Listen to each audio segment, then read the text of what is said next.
What if I told you that the biggest financial disaster of your lifetime could also be your ticket to generational wealth? While everyone else will be crying about their losses in 2026, a small group of prepared individuals will be quietly building fortunes from the chaos. The difference? They know these 7 strategies that I'm about to share with you. By the end of this video, you'll have the complete playbook to turn the coming crash into the greatest opportunity you've ever seen. Let's dive in. Here's the brutal truth that nobody wants to admit.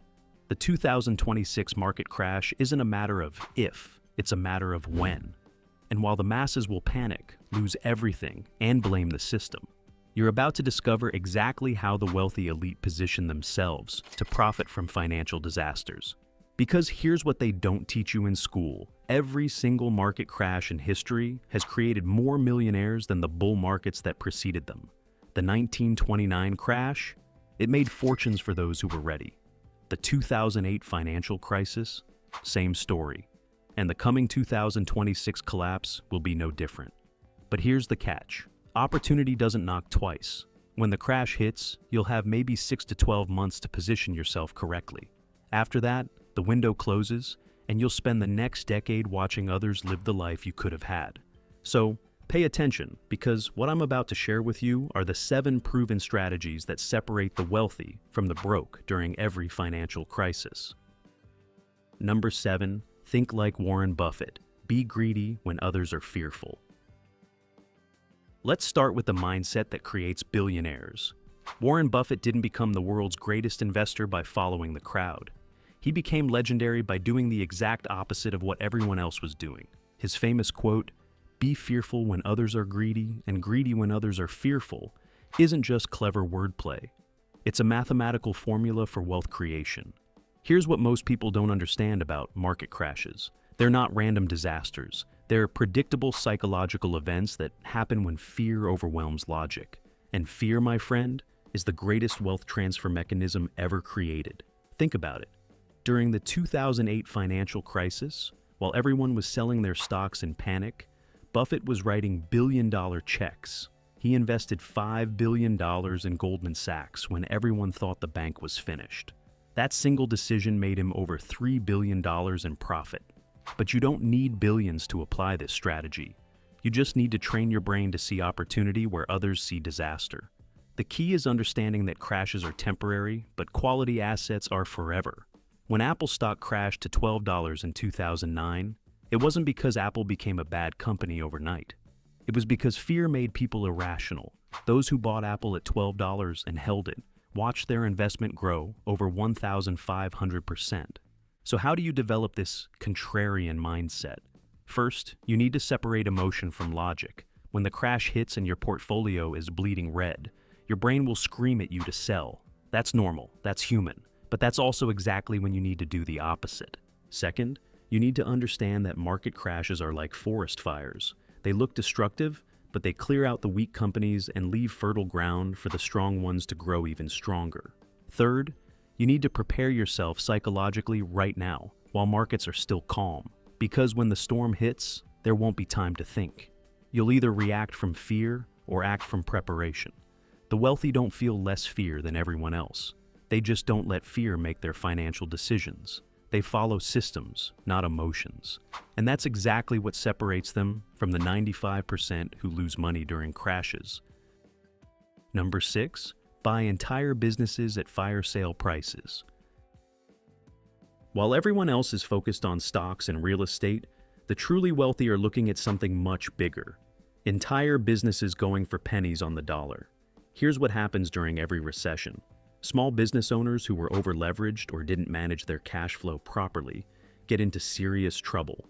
They have great products, loyal customers, and proven business models, but they're drowning in debt and can't survive the downturn. That's where you come in. These distressed business acquisitions are how ordinary people build extraordinary wealth. You're not just buying an investment. You're buying a cash-flowing asset that someone else built over years or decades. Let me give you a real example. During the 2008 recession, a friend of mine bought a small manufacturing company for $200,000. The owner was desperate to sell because he couldn't make his loan payments. The business was actually profitable, generating about $150,000 per year in cash flow. But the owner had taken on too much debt during the good times. My friend restructured the debt, improved the operations slightly, and within 3 years, that business was generating over $300,000 annually. He essentially bought himself a $300,000 per year salary for $200,000. That's a 150% annual return on investment. But here's the beautiful part. During the recovery, he sold that same business for $1.2 million. So, he made money from the cash flow and the appreciation. That's the power of buying businesses during crashes. Now, you might be thinking, but I don't know how to run a business. Here's the secret. You don't need to reinvent anything. You're buying businesses that already work. Your job is just to keep them running and maybe make small improvements. The key is to look for businesses with these characteristics. First, they generate consistent cash flow, even during tough times. Think essential services like plumbing, electrical work, or food services. Second, they have low debt relative to their cash flow. Third, they have a simple business model that you can understand. And here's the best part. During a recession, the competition for these deals is minimal. Most people are too scared to buy anything. Banks are reluctant to lend. That means you can negotiate incredible terms. You can often structure deals where the seller finances part of the purchase price. Or you can bring in partners to share the risk and reward. The point is, when everyone else is running away from business ownership, that's exactly when the best deals appear. Number 5, launch crisis-proof businesses. Now, let's talk about creating wealth from scratch during a recession. While big corporations are laying people off and cutting costs, smart entrepreneurs are launching businesses that thrive in chaos. Here's what most people don't realize. Recessions don't destroy demand, they shift it. People still need services, but they become much more price-conscious and value-focused. That creates massive opportunities for lean, efficient businesses. Think about what happens during tough economic times. People repair things instead of replacing them, they hire freelancers instead of full-time employees, they look for affordable alternatives to expensive services. That's your opportunity. Let me give you some specific examples. During the 2008 recession, while construction companies were going bankrupt, handyman services were booming. Why? Because people couldn't afford to renovate, but they still needed repairs. Auto repair shops thrived because people kept their old cars longer instead of buying new ones. Appliance repair services exploded because families couldn't afford to replace their broken refrigerators and washing machines. On the digital side, freelance services like social media management, content creation, and digital marketing saw massive growth. Companies fired their expensive in-house marketing teams but still needed to reach customers, so they hired affordable freelancers. The beauty of these crisis-proof businesses is that they require very little startup capital. You can launch most of them with less than $5,000. And because operating costs are so low during recessions, your profit margins can be incredible. Here's the strategy. Right now, while the economy is still stable, start identifying the skills you have that could become recession-proof services. Are you good with technology? Digital marketing services will be in huge demand. Are you handy with tools? Repair services will boom. Do you have business experience? Consulting services for struggling companies will be essential. The key is to position yourself before the crash hits. Build your reputation, create your systems, and establish your client base while times are good. Then when the recession arrives, you'll be perfectly positioned to scale up while your competition is scaling down. And here's a bonus tip. Many of these recession-born businesses become incredibly valuable during the recovery. That handyman service you start during the crash could become a multi-million-dollar operation when construction booms again. Number 4, become a distressed real estate hunter. Real estate crashes create some of the most dramatic wealth-building opportunities in history, but you need to know where to look and how to move fast. Here's what happens during every real estate crash. Over-leveraged property owners get into trouble. They can't make their mortgage payments. They can't find tenants willing to pay high rents. And they're forced to sell at massive discounts just to avoid foreclosure. That's where fortunes are made. But this isn't about buying any distressed property. It's about being strategic and focusing on assets that will recover and appreciate over time. First, let's talk about residential real estate. During a crash, you'll see foreclosures and short sales everywhere. But the key is to focus on properties in good neighborhoods that are only cheap because of the market conditions, not because of fundamental problems. Look for single-family homes in areas with good schools, low crime rates, and strong employment. These properties might lose 30% to 50% of their value during the crash, but they'll recover and often exceed their previous highs within 5 to 7 years. Here's a real example. During the 2008 crash, properties in Phoenix were selling for 60% below their peak values. Investors who bought quality homes in good neighborhoods and held them saw 200% to 300% returns over the next decade. But residential real estate is just the beginning. Commercial real estate offers even bigger opportunities. During recessions, businesses downsize or close completely. That leaves behind empty office buildings, retail spaces, and warehouses. These properties often sell for a fraction of their replacement cost. The strategy here is to buy commercial properties in areas that will recover. Look for buildings near major employment centers, transportation hubs, or growing industries. You might buy an office building for $2 million that cost $8 million to build just a few years earlier. Then you have two options. You can hold it as a rental property and collect cash flow during the recovery, or you can reposition it for a different use. Maybe that empty office building becomes apartments. Maybe that failed retail space becomes a last-mile delivery hub. And here's where it gets really interesting. REITs, or real estate investment trusts, offer a way to invest in real estate without the headaches of being a landlord. During a crash, even the highest quality REITs get crushed along with everything else. But unlike individual properties, REITs are liquid. You can buy and sell them instantly, and they often pay dividends even during tough times. Some of the best REIT opportunities during crashes are in sectors like healthcare real estate, self-storage, and industrial properties. These tend to be more recession-resistant, but still get beaten down by the overall market panic. The key to real estate investing during crashes is having your financing lined up in advance. Banks become very conservative during recessions. So, you need to have cash ready or pre-approved credit lines that you can access quickly when opportunities appear. Number 3, create your blue chip hit list today. This is where most people get it completely wrong. They wait until the crash happens and then try to figure out what to buy. By then, it's too late. The best opportunities are gone, and you're making emotional decisions in a panic. The wealthy do the exact opposite. They create their shopping list during the calm times, so when the storm hits, they know exactly what to buy. Here's how to build your blue chip hit list. You're looking for companies that dominate their industries, have strong competitive advantages, and will not only survive the crash, but come out stronger on the other side. Think about companies whose products or services you'd keep using even in a recession. Apple, Microsoft, Amazon, Google.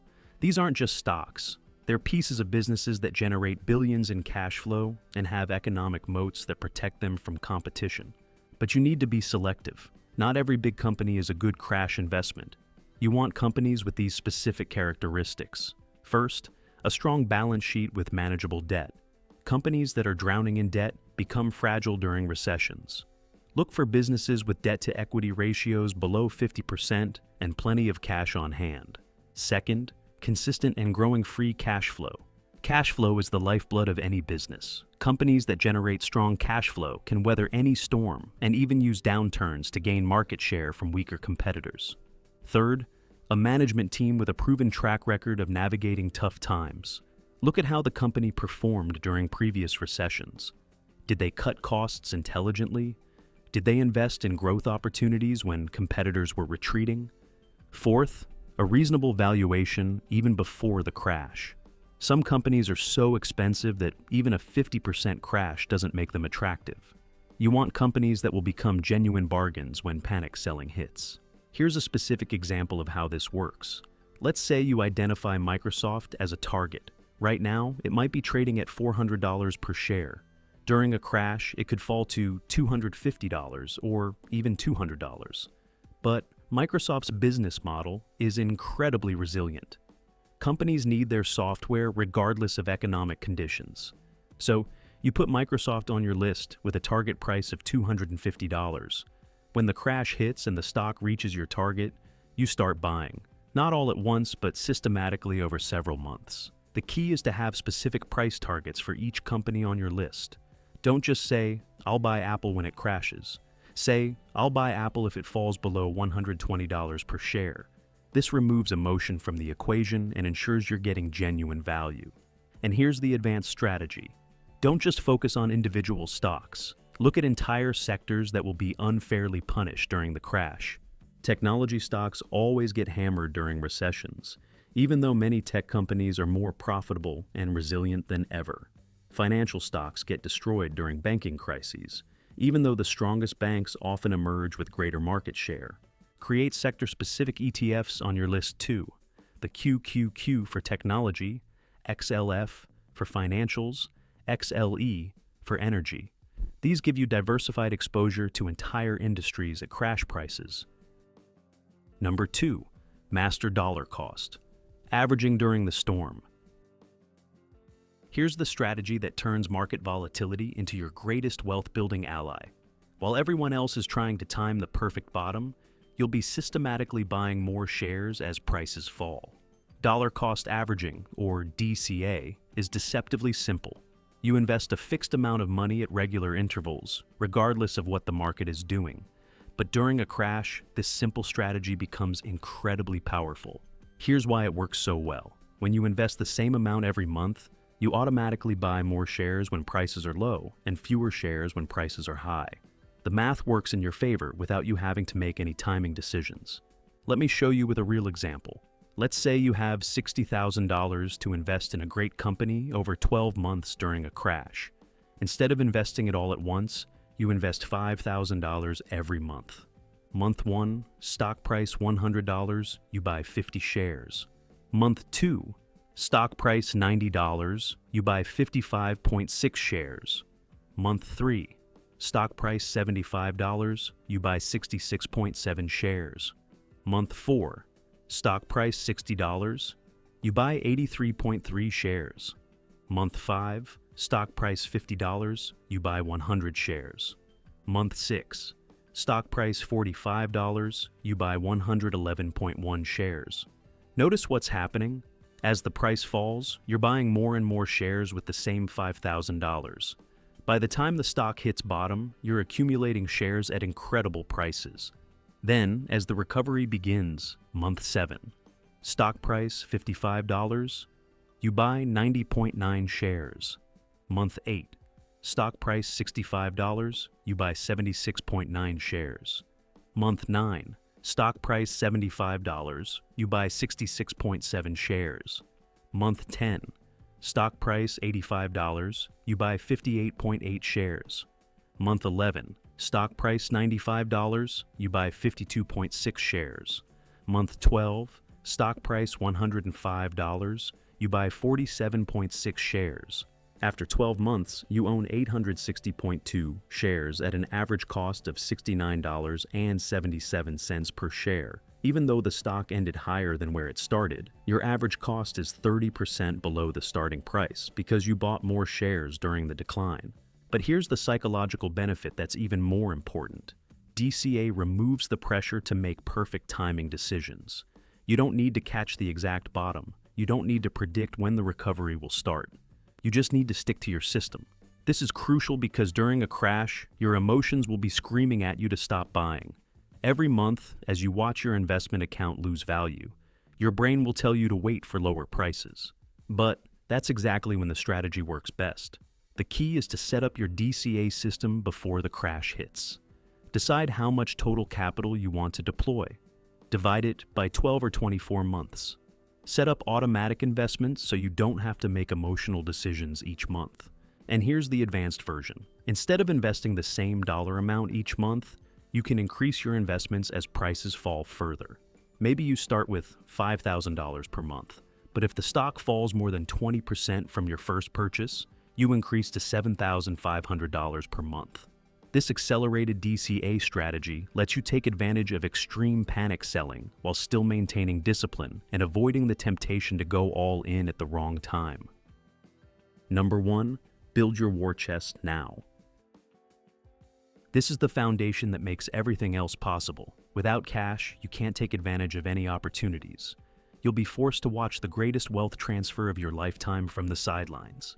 Here's what separates the wealthy from everyone else during crashes. The wealthy have cash, lots of it, ready to deploy at a moment's notice. Warren Buffett's Berkshire Hathaway is sitting on nearly $200 billion in cash right now. That's not because Buffett can't find good investments. It's because he knows what's coming and he's preparing for the opportunity of a lifetime. You need to do the same thing, just on a smaller scale. Your war chest needs to be separate from everything else. It's not your emergency fund. It's not your retirement savings. It's not money you might need for living expenses. This is pure opportunity capital, sitting and waiting for the perfect moment to strike. How much should you have? Ideally, 30% to 50% of your investable assets should be in cash or cash equivalents right now. I know that sounds crazy. I know you're losing money to inflation every day that cash sits there earning nothing. But here's what you need to understand. During a crash, cash doesn't just preserve value, it multiplies in purchasing power. When everything else is falling 50%, your cash becomes twice as powerful. Think about it this way. If you have $100,000 in cash and stocks fall 50%, you can now buy $200,000 worth of assets for your $100,000. That's an instant 100% return on your purchasing power. But not all cash is created equal. You need a liquidity hierarchy that balances accessibility with returns. Your immediate deployment fund should be in high-yield savings accounts or money market funds. This is money you might need to move within days or weeks when opportunities appear. Your short-term reserves can go into 3 to 6 month CDs or treasury bills. This money earns a bit more, but takes slightly longer to access. Your medium-term reserves can be in 6 to 12 month instruments. This is money you plan to deploy over the next year as the crash unfolds. The key is having this cash positioned before you need it. During a crash, credit markets freeze up. Banks become conservative. Even if you have great credit, getting loans becomes difficult or impossible. But cash gives you incredible negotiating power. When sellers are desperate and buyers are scarce, cash talks. You can close deals quickly, negotiate better prices, and take advantage of opportunities that leveraged investors can't touch. Here's how to build your war chest systematically. First, stop making new investments in overvalued assets. I know it's hard to watch your friends making money in the stock market while you're sitting in cash. But remember, you're not trying to make money in the bubble. You're positioning for the crash. Second, consider taking some profits from your existing investments. If you have stocks that have doubled or tripled, consider selling 25% to 50% of your positions. You're not abandoning the market. You're rebalancing for what's coming. Third, increase your savings rate dramatically.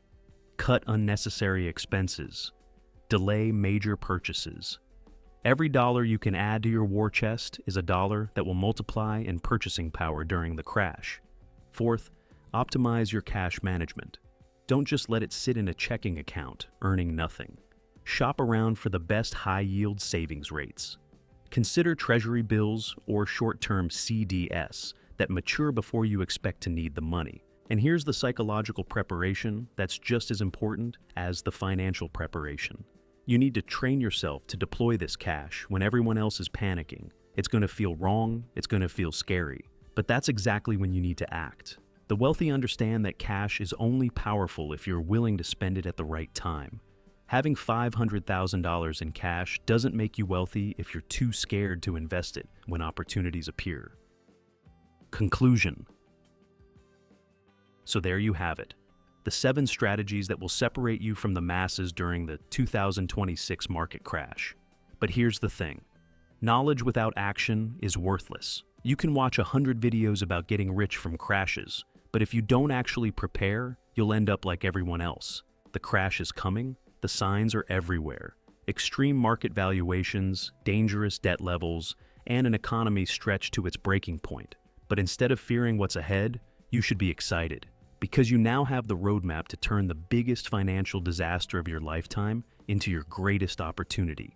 Start building your war chest today. Create your blue chip hit list this week. Set up your dollar cost averaging system this month.